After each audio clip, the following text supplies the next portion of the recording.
Hi guys. நம்ம எல்லாருமே photos எடுக்கிறத ஒரு வழக்கமாக வச்சுருப்போம். ஒன்று சில ஹாப்பி மூமெண்ட்ஸ்க்காக எடுப்போம், இல்லைனா சில மெமரிஸை ஞாபகம் வச்சுக்கிறதுக்காக ஃபோட்டோஸ் எடுப்போம். இந்த வீடியோலையும் சில ஃபோட்டோஸை பற்றி தான் நம்ம பார்க்க போகிறோம். ஃபோட்டோஸ்னா நீங்கள் நினைக்கிற மாதிரி சாதாரண ஃபோட்டோஸ் கிடையாது. ஒரு நபர் சாகிறதுக்கு முன்னாடி இல்லைனா மர்மமான முறையில் காணாமல் போகிறதுக்கு முன்னாடி எடுக்கப்பட்ட சில கடைசி நிமிட ஃபோட்டோஸை பற்றி தான் நம்ம பார்க்க போகிறோம்.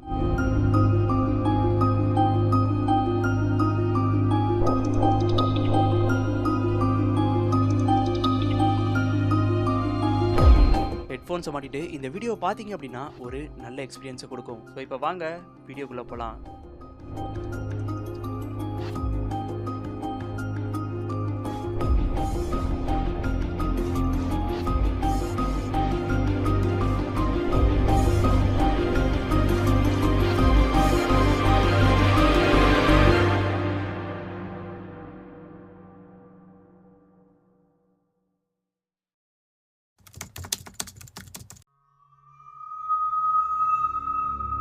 இப்போ நீங்கள் பார்க்க போகிற இந்த பொண்ணுடைய ஃபோட்டோவை பார்க்கும்போது ஆரம்பத்தில் நானுமே இது ஒரு சூனியக்காரின்னு தான் நினச்சேன். ஆனால் இந்த பொண்ணுடைய கதையை கேட்டதுக்கு அப்புறமா தான் இந்த பொண்ணுக்கு எவ்வளோ கொடூரங்கள் நடந்திருக்குன்னு தெரிய வந்துச்சு.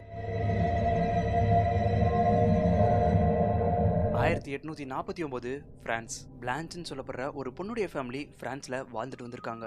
பிரான்ஸ் நாட்டில் இருக்க எல்லாருக்குமே இந்த குடும்பத்துக்கு மேல ஒரு தனி மரியாதை இருந்திருக்கு. அப்பதான் அந்த ஃபேமிலியில இருக்கக்கூடிய பிளான்ச்னு சொல்லப்படுற ஒரு பொண்ணு மர்மமான முறையில காணாம போறாங்க. போலீஸ் எவ்வளவோ பிளான்ச்சை தேடி பார்த்துமே பிளான்ச்சை பத்தின ஒரு எவிடன்ஸுமே கிடைக்கல. ரொம்ப நாள் ஆனதுக்கு அப்புறமாவும் பிளான்ச்சை பத்தின எந்த ஒரு எவிடன்ஸுமே கிடைக்காததுனால இந்த கேஸை போலீஸ் அப்படியே விட்டுறாங்க. 25 வருஷங்கள் கழிச்சு போலீஸ்க்கு ஒரு லெட்டர் வருது. அந்த லெட்டர்ல என்ன இருந்துச்சுன்னா, எங்க பக்கத்து வீட்டில் இருக்கக்கூடியவங்க மேல எங்களுக்கு சந்தேகமா இருக்கு, ஒரு தடவை வந்து அந்த வீட்டை சர்ச் பண்ணி பாருங்கன்னு அந்த லெட்டர்ல இருந்திருக்கு.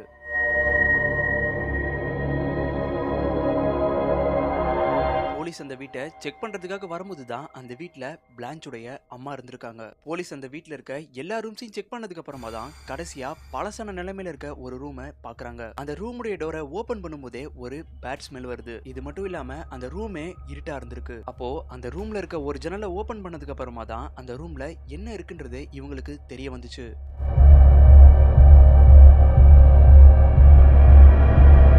போன சாப்பாடுகளை சாப்பிட்டுட்டு ஒரு பெட்ல சங்கிலிகள் கட்டப்பட்ட நிலைமையில ஒரு பொண்ணு இருக்கிறத பாக்குறாங்க. அந்த பொண்ணை அங்க இருந்து கூப்பிட்டு வெளியே வந்ததுக்கு அப்புறமா தான் தெரிய வருது, அந்த பொண்ணு வேற யாரும் இல்ல, 25 வருஷத்துக்கு முன்னாடி காணாம போன பிளான்ச் தான் அது.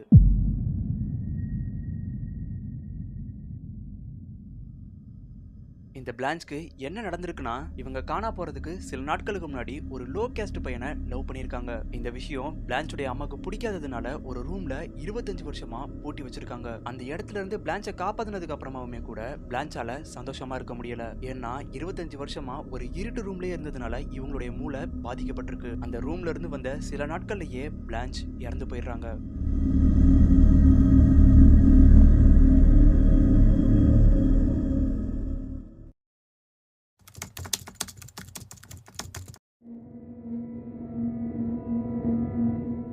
ஜோலி கலன்னு சொல்லப்படுற இந்த ஒரு பொண்ணு உயிரோட இருந்தப்போ எடுக்கப்பட்ட கடைசி போட்டோ தான் இது. இந்த போட்டோ எடுத்ததுக்கு அப்புறமா ஜோலி உயிரோட இல்ல. ஜோலிக்கு டேனியல்னு சொல்லப்படுற ஒரு பாய் ஃப்ரெண்ட் இருந்திருக்கான். இந்த ரெண்டு பேருக்குமே இடையில பிரேக்கப் ஆயிருக்கு. ஜோலி டேனியலை பிரேக்கப் பண்ணதுக்கு அப்புறமாவே கூட டேனியல் பல முறை ஜோலிக்கு கால் பண்ணி நீ இல்லனா நான் சூசைட் பண்ணிப்பேன்னு பல முறை மிரட்டியிருக்கான். இதை தன்னுடைய அப்பா கிட்டையும் ஃப்ரெண்ட்ஸ் கிட்டையும் ஜோலி பல முறை சொல்லியிருக்காங்க. ஆனா இதை எதையுமே அவங்க பெருசா எடுத்துக்கல. அப்பதான் திடீர்னு ஒரு நாள் டேனியல் ஜோலிக்கு கால் பண்ணி நம்ம ரெண்டு பேரும் சேர்ந்து ஃப்ரெண்ட்லியா ஒரு ட்ரெக்கிங் போலான்னு கூப்பிட்டுருக்கான். ஜோலியுமே இதுக்கு ஓகே சொல்லியிருக்காங்க.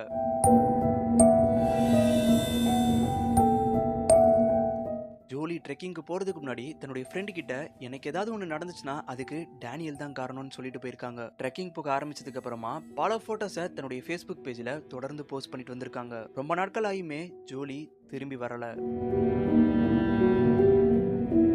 யாருமே எதிர்பார்க்காத நேரத்துல டேனியல் 911க்கு கால் பண்ணி நான் தான் ஜோலியை கொன்னுட்டேன்னு சொல்லியிருக்கான். இப்போ இந்த ஜோலிக்கு என்ன நடந்திருக்கு அப்படின்னா, ஜோலி ஒரு மலைக்கு மேல திரும்பி நின்றுட்டு இருக்கும் போது தான் ஜோலியுடைய தலையிலேயே ஷூட் பண்ணியிருக்கான்.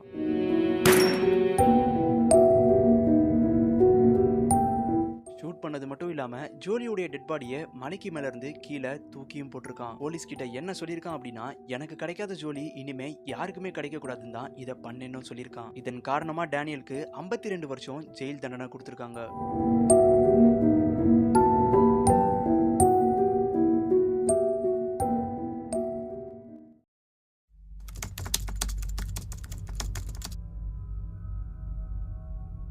இந்த போட்டோல பார்த்துட்டு இருக்க இந்த பையனுடைய பேர் தான் டேலன். டேலன் சின்ன வயசுல இருந்தே அட்வென்ச்சரை விரும்புற ஒரு பையனா இருந்திருக்காரு.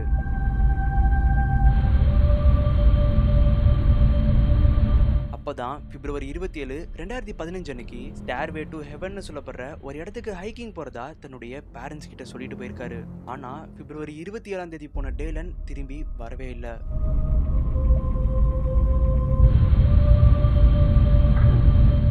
போலீஸ் எவ்வளவோ அந்த இடத்துல தேடி பார்த்துமே டேலன் கிடைக்கவே இல்லை. போலீஸ்க்கு எந்த ஒரு க்ளூமே கிடைக்காத ஒரு நேரத்துல டேலன் இதுக்கு முன்னாடி தன்னுடைய பேரண்ட்ஸ்க்கு சென்ட் பண்ண அந்த போட்டோவை பாக்குறாங்க. அந்த போட்டோவை பார்த்த எல்லாருமே இந்த போட்டோவை எப்படி நம்ம பார்க்காம போனோம்னு அதிர்ச்சி ஆகுறாங்க. ஏன்னா அந்த போட்டோல இருக்கக்கூடிய ஒரு நபர் டேலனை பார்த்து மறைஞ்சு புதருக்குள்ள உட்காந்துருக்கிறது ரொம்பவே கிளியரா கேப்சர் ஆயிருக்கு.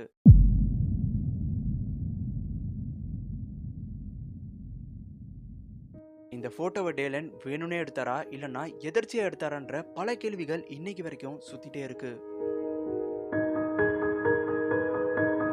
இருந்தாலுமே டேலன் எங்க போனாரு, டேலனுக்கு என்ன ஆச்சுன்றது இன்னைக்கு வரைக்கும் மர்மமா தான் இருக்கு.